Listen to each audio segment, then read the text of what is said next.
ఈ స్టోరీ యూఎస్లో ఉండేటోడిది. ఏజ్ 26. ఈ ప్రస్తుతానికి అయితే బాగానే ఉన్నాడు, కాకపోతే తన బ్రేకప్ స్టోరీ షేర్ చేయని చెప్పి నాకు మెసేజ్ చేసాడు. తన స్టోరీ వినే ముందు మన ఛానల్ని సబ్స్క్రైబ్ చేయండి. భయ్యా, నేను మస్తు ఇంట్రోవర్ట్ని. పోర్లకి నేను మస్తు దూరం ఉంటా. నాకంత ఇంట్రెస్ట్ కూడా వచ్చేది కాదు. నేను కాలేజీలో ఉన్నప్పుడు పోర్ల జోలికి పోయేది కాదు, పోర్లు అంటే ఇంట్రెస్ట్ ఉండకపోయేది కాదు, పోర్లను గెలికేది కూడా కాదు.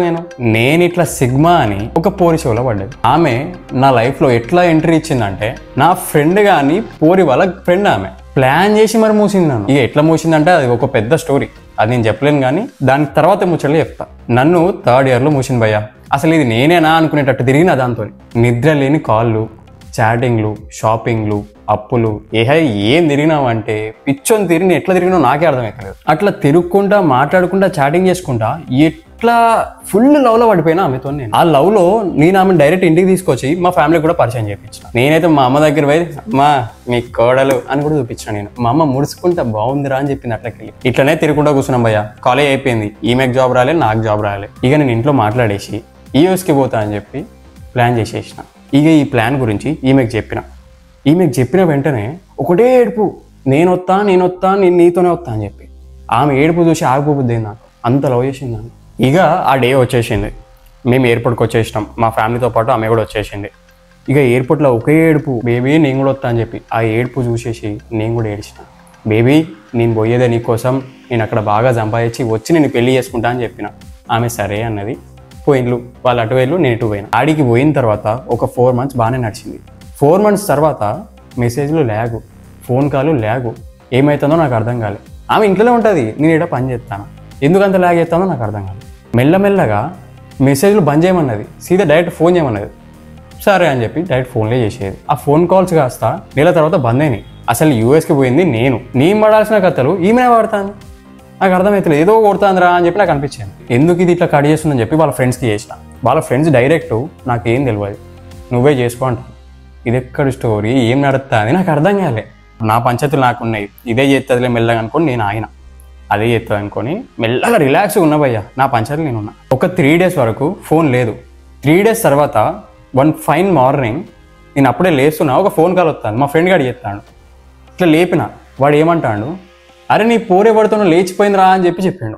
నాకు ప్యాక్ అయినా గడగడలాడిని. నేను షాక్. నాకు ఇక నిద్ర జారిపోయింది.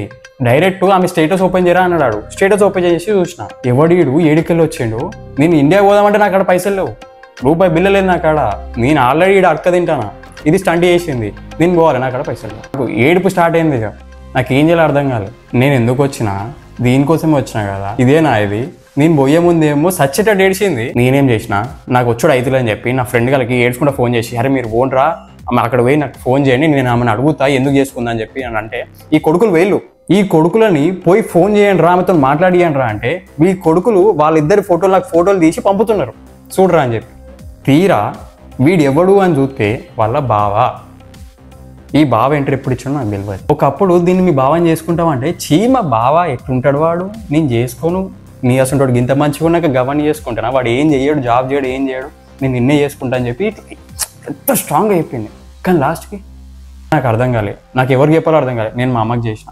అమ్మకి చేసి, అమ్మ ఇట్లా నన్ను ఇట్లా మోసం చేసింది, నాకు బాధ అవుతుంది, నాకు రాబోద్ది అవుతుంది, కానీ నాకు డబ్బులు లేవు, నేను ఏం చేయాలి నాకు అర్థమవుతలేదు అంటే, మా అమ్మ ఏదో ఒకటి చెప్పింది. అయినా కానీ నేను కన్విన్స్ కాలేదు. నేను ఇక్కడ ఎవరు లేడు చెప్పుకోనికి, దోస్తులేమో ఇట్లున్నారు, ఇక నేనేమో ఇట్లా నా పరిస్థితి ఇడ, నాకు రూపాయి బిల్ల లేదు, గట్టి ఇట్లా మోసం చేసింది అని చెప్పి బాధపడుతూనే ఉన్నాడు. బాధపడకుండా 2 months పోయినాయి. నేను ఇట్లా రీల్స్ స్క్రోల్ చేస్తున్నా, సడన్గా వీళ్ళ వెడ్డింగ్ షూట్ వస్తుంది రీల్లో. నాకు ఇక పిచ్చి లేచింది. నాకు ఇక ఆ వెడ్డింగ్ షూట్ రీల్ చూడంగానే ఆ అకౌంట్ ఓపెన్ చేసిన. ఇది వాళ్ళ బావతోని రీల్స్ చేసుడు స్టార్ట్ చేసింది. అరే నేను నీకోసం గంత చేసిన, నేను ఇటు రాగానే గివింతో చేసుకున్నది, నేను అవులాగాని తిరిగి అనిపిస్తాను. నేను గట్టి ఇట్లా రీల్ చేస్తుంది, బావ నచ్చడని చెప్పింది, మనతో రీల్ చేస్తాను. ఇక సరైతే ఆమెను గెలుకుడు ఎందుకు అని చెప్పి నేను కూడా సైలెంట్ అయిపోయాను. నాకు నేనే కన్విన్స్ చేసుకొని, నాకు నేనే మోటివేట్ చేసుకొని, ఇక అయిందేదో అయిపోయింది అని చెప్పి నేను కూడా బాగా సంపాదించి ఇండియాకి పోయి పెళ్లి చేసుకుందామని చెప్పి ఇగో ఇట్లా. ఇంకా నేను యూఎస్లోనే ఉన్నా, ఇంకా ఇండియాకి పోయిన తర్వాత చేసుకుంటా, మా అమ్మ చూపించింది దాన్ని చేసుకుంటా అని చెప్పి కూర్చున్నా. ఈ మెసేజ్ నీకు పెడతాను. ఈ స్టోరీ విన్న తర్వాత నాకు ఒకటే చెప్పబుద్ది అవుతాను, నేను మెత్తగా మూసి బుగ్గ చేసి వదిలేసింది.